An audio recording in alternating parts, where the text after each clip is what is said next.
¿Alguna vez te has puesto a pensar que en el Perú existía un toque de queda que nadie impuso pero que todos respetábamos? No hablo de política, hablo de las 8 de la noche, esa hora donde el país entraba en un trance extraño. No importaba si estabas atrapado en el tráfico infernal de la Javier Prado, si estabas terminando de hacer tu cena o si recién salías de la universidad. Daban las 8 y la gente empezaba a correr, a buscar el control, a sacar el celular en pleno micro, porque esa hora empezaba al fondo y sitio. Y ojo, que no verlo no era simplemente perderte un capítulo, era quedar sentenciado a hacer una paria social al día siguiente. Si no sabías lo que pasó con Charito o cuál fue la última de Joel, no tenías tema de conversación en el almuerzo de la oficina o en el recreo. Hoy, con Netflix y TikTok, las nuevas generaciones tal vez no lo entiendan, pero fue real. Fue un fenómeno que hoy vamos a desmenuzar. Cómo la serie que reinó por tantos años en la TV se fue por la puerta chica. Es que seamos sinceros, por casi una década, Al Fondo y Sitio no fue una serie, fue un horario sagrado. Imagínate el nivel. Las calles se vaciaban, los mercados bajaban el volumen y las familias se juntaban. ¿Te acuerdas de esos celulares chinos que tenían una antenita de metal? Esos que en la pantalla era el tamaño de un pulgar y la señal se veía con más lluvia. Ahí tenías a 3 personas o 4 amontonadas viendo la serie, porque la historia no podía esperar al YouTube. Eso creó algo que hoy casi ya no existe, la experiencia colectiva. Todo el país con el mismo sentimiento en conjunto.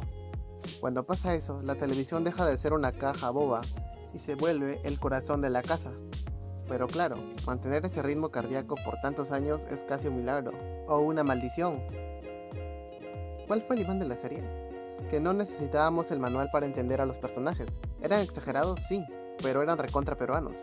Tenías al vivo, que siempre quería la plata fácil sin trabajar, a la pituca venida menos, al ingenuo que se creía todo y por supuesto al que aparentaba tener un estatus que no alcanzaba ni para el té. Y claro, la ficción llegó a la realidad. La gente usaba los apodos, imitaba gestos y frases. Se convirtió en un espejo de nuestra sociedad, ese choque eterno entre los González y los Maldini que todos los días se ve reflejado dentro de la sociedad peruana. Pero aquí es donde la cosa se pone picante. Cuando ya conoces tanto a alguien, deja de sorprenderte, como es el caso de Joel, que al inicio sí generaba risa, con canciones como El Gringo Trazador o Yo Soy Joel, pero en las nuevas temporadas Joel simplemente dejó de dar gracia. El problema de ser un espejo es que si no te mueves, la imagen se congela. Llegó un punto donde la serie ya no cabía en un televisor.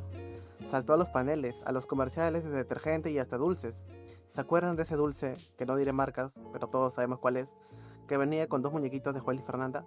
Que los apretabas de la cabeza y salía chocolate. Era una locura. Tristemente yo nunca pude comprarlos porque eran demasiado caros para ese entonces, ¿no? Pero en fin. Los personajes ya no eran actores, eran marcas registradas, y aquí es donde el guión empieza a sufrir.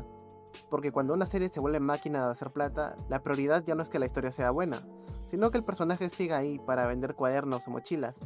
La calidad empezó a negociarse por permanencia, y como dicen por ahí, el que mucho abarca, poco aprieta.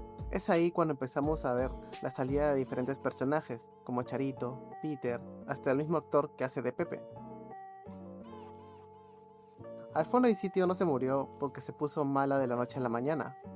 Se desgastó porque intentó ganarle al tiempo. Las historias empezaron a estirarse demasiado. Los conflictos que ya se habían resuelto en temporadas anteriores volvieron a aparecer en las nuevas, pero con otro nombre. La serie empezó a competir contra sus mejores épocas, y esa fue una batalla perdida. Y mientras ellos seguían con la fórmula de siempre, nosotros cambiamos. Apareció el streaming, Netflix se volvió el rey, YouTube nos dio contenido a la carta. Ya no queríamos que nos digan a qué hora sentarnos, el hábito de las 8 de la noche se rompió. Y cuando una serie que vive del hábito se queda sin él, el final es solo cuestión de tiempo. Hoy, Al Fondo y Sitio ha vuelto, pero el mundo es distinto.